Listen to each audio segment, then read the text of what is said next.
Welcome. In this video I will explain how to use the privacy camera shutter on your HP OmniBook 5 Flip laptop.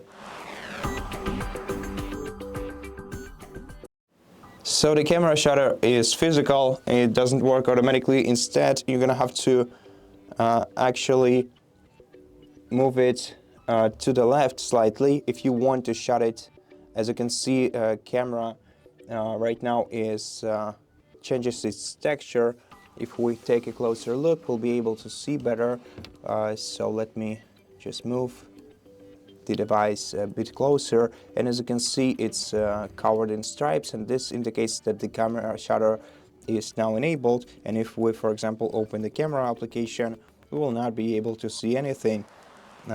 So we will instead we'll see this icon right here. Now to disable camera shutter, just move the shutter to the right, and this will open your device camera. It will automatically enable it for each application.